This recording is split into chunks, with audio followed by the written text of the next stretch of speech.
Around the world, an increasing number of governments and authorities have banned or warned against the use of Wi-Fi in schools. Many experts, scientists and doctors are warning the public to take a precautionary approach. Why? Let's examine the facts.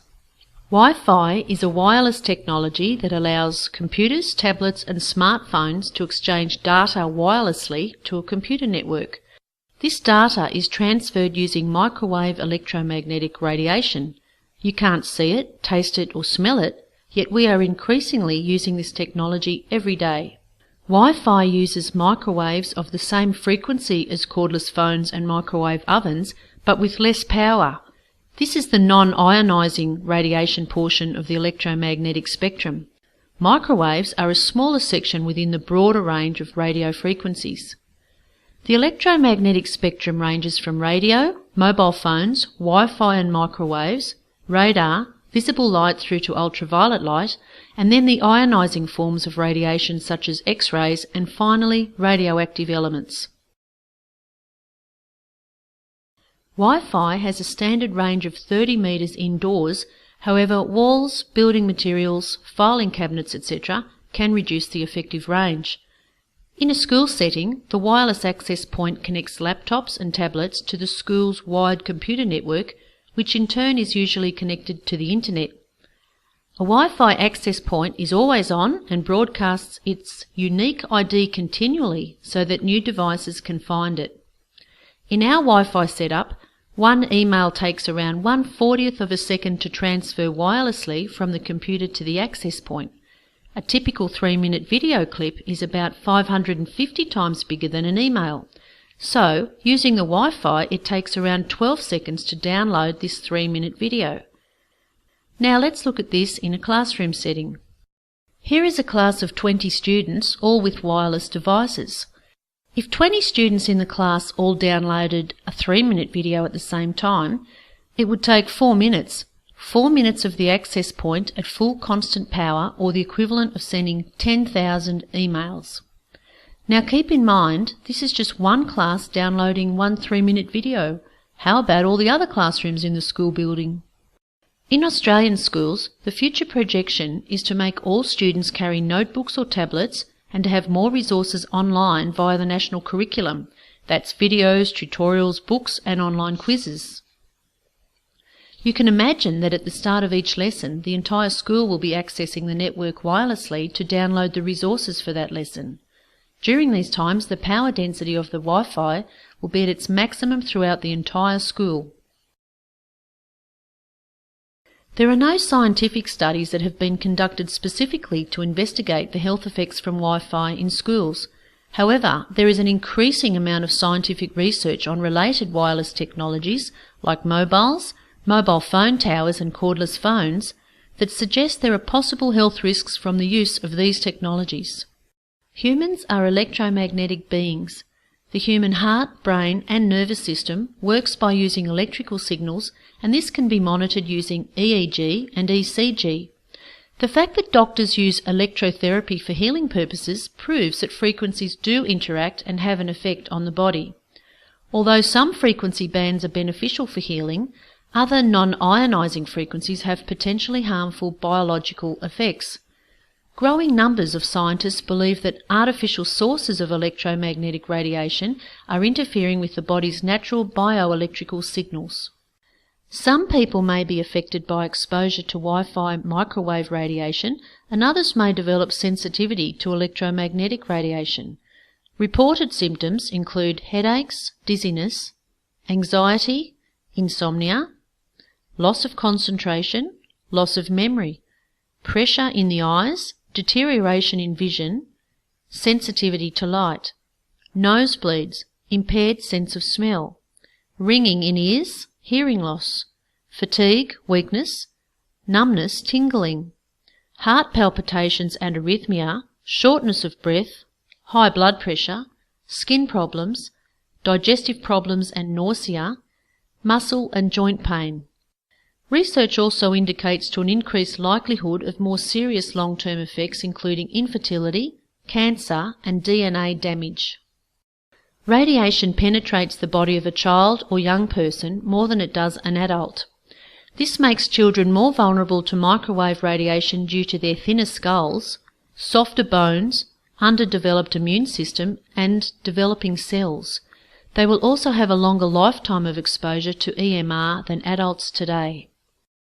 The Australian Radiation Protection and Nuclear Safety Agency, ARPANSA, is the Australian government agency which sets the standard limits for radiation exposure as outlined by the International Commission on Non-Ionising Radiation Protection, ICNIRP.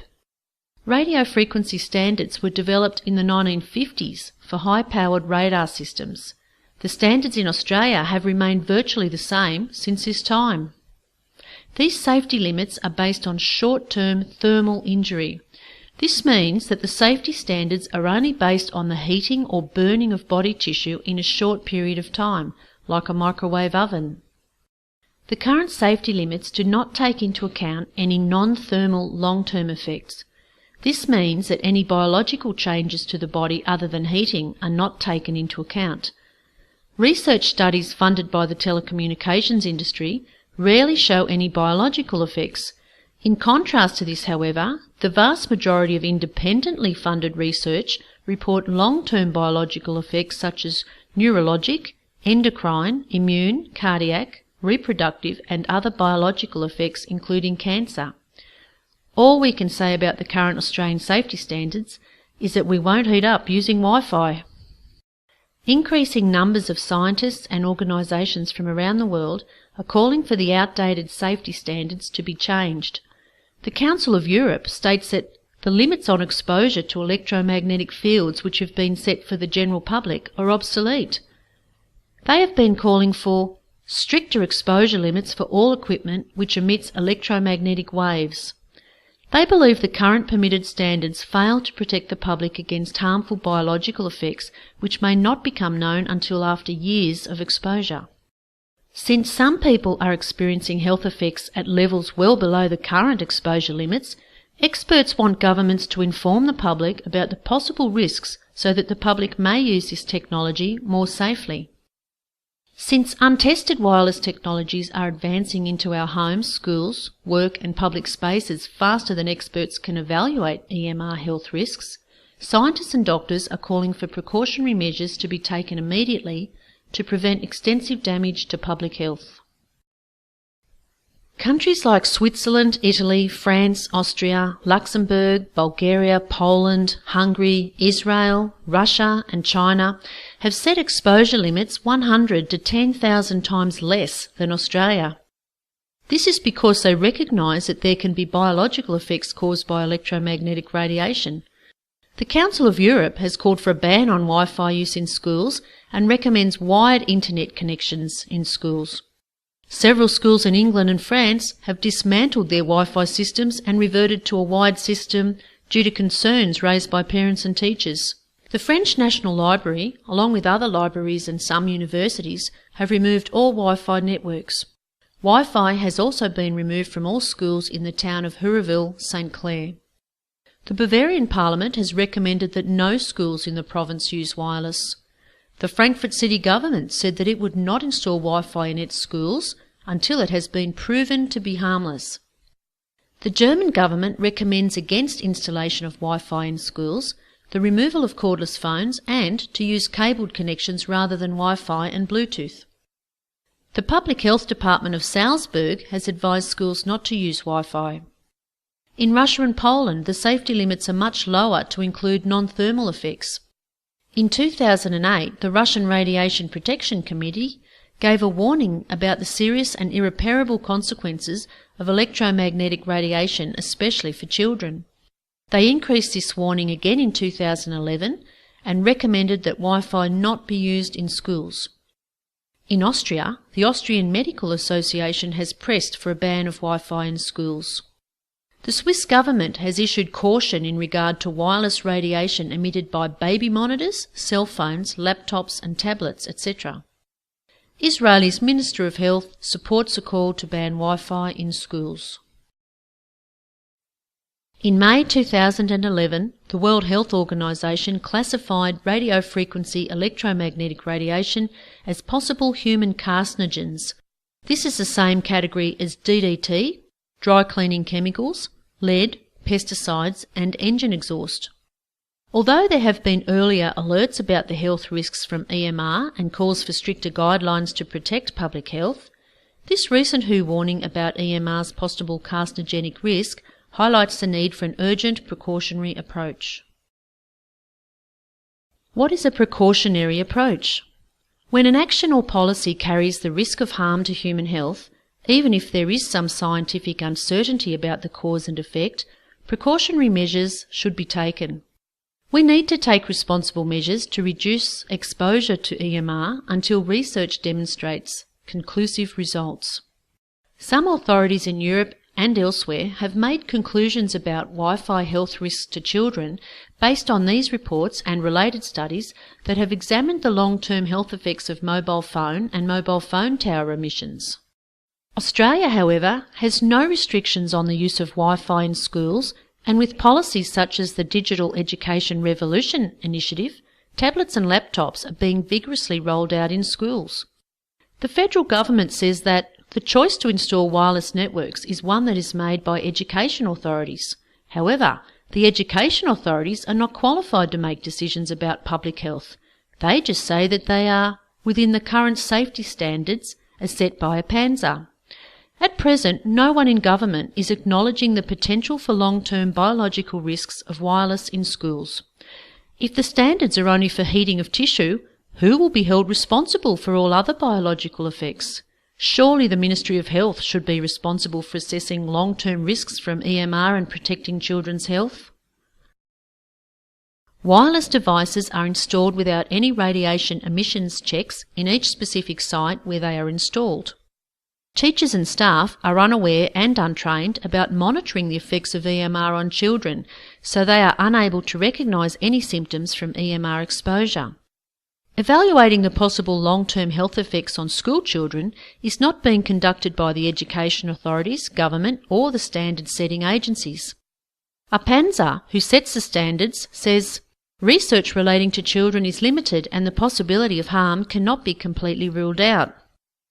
Given that Wi-Fi has not been proven to be safe for long-term biological effects and there are no specific studies conducted to look at the risk to children, why are these wireless EMR technologies being rolled out in schools? When it comes to long-term health risks, governments don't always take swift actions or a precautionary approach. This was the case with smoking and asbestos. In addition to public health, governments have many responsibilities including the economy, taxation and foreign policy. These can conflict with the government's health protection role. In Australia, telecommunications is an $18 billion industry per year. This is a huge economic success and valuable tax revenue for the government. To protect these interests, government and industry want conclusive evidence of biological effects. This could take another 15 to 20 years, by which time the damage could be extensive and irreversible to children. Employees of the telecommunications industry are often the experts called upon to provide advice on the safety limits. Surely there is a conflict of interest in having industry representatives tasked with this responsibility. In Australia, a PANZA follows ICNIRP's exposure limits. However, the European Parliament raises concerns about ICNIRP's unclear origin and structure and suspects ICNIRP of having rather close links with the industries. They also say that the industry benefits from recommendations for maximum threshold values of electromagnetic fields. Could this be the reason why obsolete safety standards are maintained and biological effects are disregarded despite mounting independent scientific evidence? Scientists from both sides agree that more research is needed. However, independent research which shows biological effects fails to receive further funding. Some scientists who have conducted research and found evidence of biological effects have been discredited, discriminated, had their funding stopped and their research prevented from being published. Shouldn't these very scientists be the ones that are supported and funded to clarify research into this area of uncertainty? Isn't it crucial to support genuine independent research that can provide objective evidence to protect public health rather than industry profits? We can't use obsolete safety standards developed for radar to prevent short-term heating injuries and hope that there are no long-term effects to children when used in a classroom setting. We urgently need objective, credible research into the long-term biological effects of wireless on children. We can't afford to put the convenience of wireless technology and cheaper short-term costs before children's health.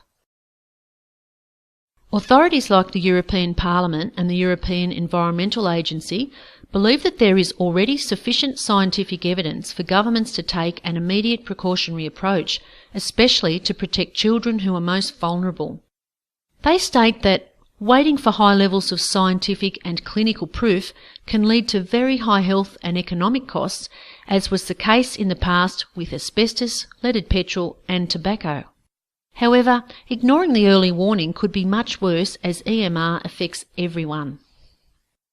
All populations are now exposed to varying amounts of electromagnetic fields. These levels will continue to increase as technology advances. Over the last 15 years, there has been a steep increase in illness amongst young people. Allergies, asthma, autism, learning disorders, behaviour disorders, ADHD, concentration problems, strokes and brain tumours have been rising each year. Some scientific reports have matched these spikes in illness with the published research on the effects of low-level radiation on human health. They show how the increase in illness corresponds with the increased use of wireless communication technologies over the past 15 years. Currently in Australia, despite the early warnings, more and more new wireless technologies are introduced into our daily lives. Mobile phones, 3G, 4G, cordless phones, Wi-Fi, baby monitors, digital radio and TV, smart electrical meters and other smart appliances. In the face of uncertainty, where children are concerned, shouldn't we take smarter options to reduce the exposure from wireless radiation in schools? Chronic exposure to wireless radiation is a preventable environmental hazard that is sufficiently well documented to warrant immediate precautionary actions. Responsible authorities overseas have responded by banning or warning against the use of Wi-Fi in schools. It is time for the Australian Government and education authorities to take responsible precautionary measures to reduce the risks from EMR exposure. Wi-Fi in Schools Australia fully supports the use of technology, computers and the internet for education in schools. We also believe that schools have a duty of care and need to provide a safe learning environment for all children. We believe that schools should not expose our children unnecessarily to the long-term risks from the use of wireless technology. We favour wired communications as a safer option until there is conclusive evidence that there are no harmful effects from long-term use. Please get informed, pass on this knowledge to family, friends, politicians and decision makers. Please support our call to stop the use of Wi-Fi in schools until this technology has been proven safe for long-term use. For more facts and to find out what you can do, visit wifiinschoolsaustralia.org.